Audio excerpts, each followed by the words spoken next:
CM ರಾಜಕೀಯ ಸಲಹೆಗಾರ ಅದೇ ರೀತಿ ಶಾಸಕ BR ಪಾಟೀಲ್ ನಮ್ಮೊಂದಿಗಿದ್ದಾರೆ. ಅವ್ರು ಯಾವತ್ತೂ ಕೂಡ ಖಡಕ್ ಆಗಿ ಮಾತಾಡ್ತಿರ್ತಾರೆ. ಒಂದಿಷ್ಟು ಸರ್ಕಾರದ ವಿರುದ್ಧನೂ ಕೂಡ ಕೆಲವಷ್ಟು ಸಂದರ್ಭದಲ್ಲಿ ಒಂದಿಷ್ಟು ಮಾತುಗಳನ್ನು ಆಡದಿದೆ.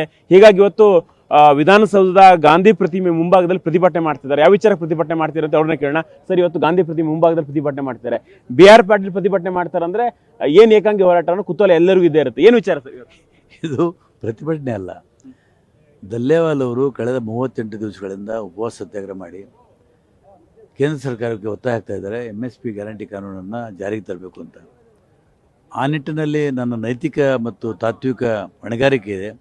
ನಾನು ಅವರಿಗೆ ಇಲ್ಲಿಂದ ಬೆಂಬಲ ಸೂಚಿಸಿ ಆ ಹೋರಾಟಕ್ಕೆ ಯಶಸ್ವಿಯಾಗಲಿ ಮತ್ತು ರೈತರಿಗೆ ಅನುಕೂಲ ಆಗಲಿ, MSP ಗ್ಯಾರಂಟಿ ಕಾನೂನನ್ನು ಪಾರ್ಲಿಮೆಂಟ್ನಲ್ಲಿ ತರಲಿ ಅನ್ನುವಂಥ ಆಶೆಯನ್ನು ನಾನು ಕೂಡ ವ್ಯಕ್ತಪಡಿಸಿ ಇಲ್ಲಿ ಕೂತಿದ್ದೀನಿ. ಇದು ಯಾರ ವಿರೋಧನೂ ಇಲ್ಲ, ಯಾರ ಪರವಾಗಿನೂ ಇಲ್ಲ. ಕೇಂದ್ರ ಸರ್ಕಾರ ಅದಕ್ಕೆ ಜವಾಬ್ದಾರರು. ನಾಳೆ ದಲ್ಲೇವಾಲ್ ಅವರು ಆರೋಗ್ಯ ಹದಗೆಟ್ಟರೆ ಭಾಳ ಕಷ್ಟ ಆಗ್ತದೆ. ಸುಪ್ರೀಂ ಕೋರ್ಟ್ ಕೂಡ ಅವರ ಆರೋಗ್ಯದ ಬಗ್ಗೆ ಕಾಳಜಿ ವ್ಯಕ್ತಪಡಿಸಿದೆ.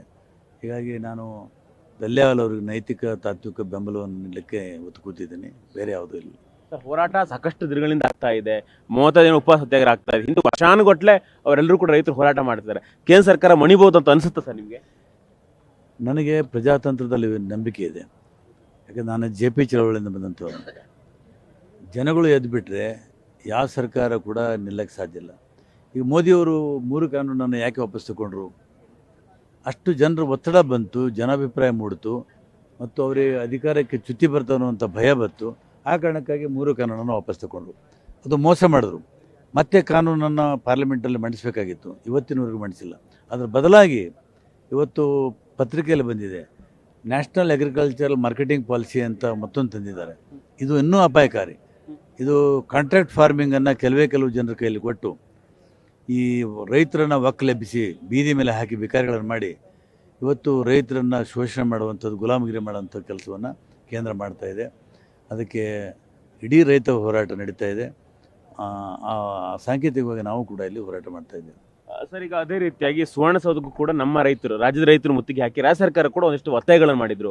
ಒಂದಿಷ್ಟು ಆ 3 ಕಾಯ್ದೆಗಳು ಹಿಂಪಡೆಯಬೇಕು, ಅದೇ ರೀತಿ ಭತ್ತ ಕಬ್ಬು ಸೇರಿ ಅದಕ್ಕೆ ಹೆಚ್ಚಿನ ಬೆಂಬಲ ಬೆಲೆ ಕೊಡಬೇಕು ಅಂತೇಳಿ ಇದಕ್ಕೂ ಕೂಡ ಆಗ್ರಹ ಮಾಡ್ತೀವಿ ಸರ್. ರೈತರ ಪರ ಹೋರಾಟ ಅಲ್ವ ಸರ್ ಇವೆಲ್ಲ?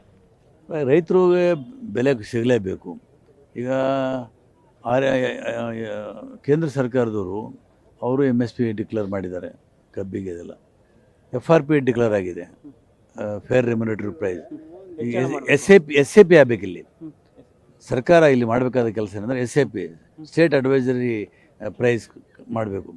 ಇವತ್ತುವರೆಗೂ ಅದು ಕಾನ್ಸ್ಟಿಟ್ಯೂಟ್ ಆಗಿಲ್ಲ. ನಾನು ಮುಖ್ಯಮಂತ್ರಿಗಳಲ್ಲಿ ವಿನಂತಿ ಮಾಡ್ಕೋತೀನಿ, ಬೇಗನೆ SAPಯನ್ನು ರಚನೆ ಮಾಡಬೇಕು.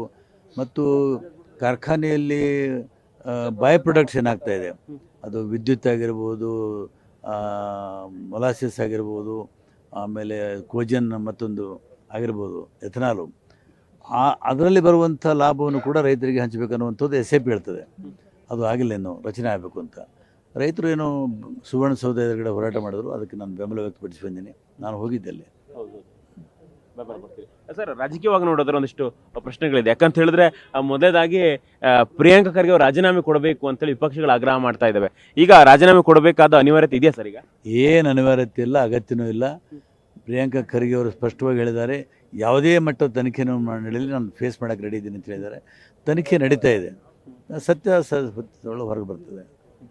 ಅದೇ ಈ DCM ಅವರು ಸರ್ ವಿದೇಶದಲ್ಲಿದ್ದಾರೆ. ಈ ಸಂದರ್ಭದಲ್ಲಿ ಸತೀಶ್ ಜಾರಕಿಹೊಳಿ ಅವರು ಒಂದು ಸಭೆಯನ್ನು ಮಾಡಿದ್ರು. ಈ ಸಭೆ ಒಂದಿಷ್ಟು ಬೇರೆ ಬೇರೆ ಸ್ವರೂಪ ಏನಾಗುತ್ತೋ ಏನೋ ಆ ರೀತಿಯಾಗಿರ್ತಕ್ಕಂಥದ್ದು ವಾತಾವರಣ ಸೃಷ್ಟಿ ಮಾಡ್ತಾ ಇದೆ. ರಾಜಕೀಯ ಕಾರ್ಯದರ್ಶಿಗಳಾಗಿ CM ಏನು ಹೇಳ್ತೀವಿ ಸರ್? ಈಗ DCM ಅವರು ವೈಯಕ್ತಿಕವಾಗಿ ಪ್ರವಾಸ ಹೋಗಿದ್ದಾರೆ, ನಂತರ MB ಪಾಟೀಲ್ ಹೋಗಿದ್ದಾರೆ, ಇನ್ನೂ ಕೆಲವರು ಹೋಗಿದ್ದಾರೆ. ಇಲ್ಲಿ ಸಹಜವಾಗಿ ಕೂತು ಊಟ ಮಾಡಿದ್ದಾರೆ. ಎಲ್ಲದಕ್ಕೂ ರಾಜಕೀಯ ಬಣ್ಣ ಬೆಳೆಯೋದು ಸರಿಯಲ್ಲ. ಇದು ಹಳೆಯ ಸ್ನೇಹಿತರು ಕೂಡ್ತಾರೆ, ಚರ್ಚೆ ಮಾಡೋದು ಒಳ್ಳೆಯದಲ್ಲ ಡೆಮೋಕ್ರಸಿಯಲ್ಲಿ. ಅದೇನು ಕದ್ದು ಮುಚ್ಚಿ ಮಾಡಿಲ್ಲ. ಸಾಮಾನ್ಯವಾಗಿ ಯಾವಾಗಲೂ ಕೂಡ್ತಾರೆ. ಸರ್, ಈಗ ನೀವು ಆರ್ಥಿಕ ವಿಚಾರದಲ್ಲೂ ಕೂಡ ಸಾಕಷ್ಟು ಆಸಕ್ತಿ ಇಟ್ಕೊಂಡಿದ್ದವರು. ಹೀಗಾಗಿ ಬಸ್ ದರ ಏರಿಕೆ, ಈ ನಿಲುವು, ಸರ್ಕಾರ ನಿಲುವಿಗೆ ಏನಾದರೂ ಕಮೆಂಟ್ ಮಾಡ್ಲಿಕ್ಕೆ ಇಷ್ಟಪಡ್ತೀರಿ? ಈಗ ಇದೇ BJP ಸರ್ಕಾರದವರು ಹಿಂದೆ ತಾವು ಅಧಿಕಾರದಲ್ಲಿದ್ದಾಗ ಬಸ್ ಬೆಲೆಯನ್ನು ಏರಿಸಿದ್ರು. ಈಗ ಬರಬರ್ತಾ ಎಲ್ಲ ವಸ್ತುಗಳ ಬೆಲೆ ಏರಾಗ್ತದೇ ಇದೆ. ಹಾಗಾಗಿ ಅನಿವಾರ್ಯ ಇತ್ತು, ಹೆಚ್ಚಿಗೆ ಮಾಡಿದ್ದಾರೆ. ಇದರಲ್ಲೇನು ಸಮಸ್ಯೆ ಆಗಲ್ಲ. ಓಕೆ. ಇದಿಷ್ಟು CM ರಾಜಕೀಯ ಕಾರ್ಯದರ್ಶಿ BR ಪಾಟೀಲ್ ಅವರ ಮಾತುಗಳು. ಕ್ಯಾಮ್ರಾಮನ್ ಜಯರಾಮ್ ಜೊತೆ ರೂಪೇಶ್ ಬೈಂದೂರು, ಪವರ್ ಟಿವಿ, ಬೆಂಗಳೂರು.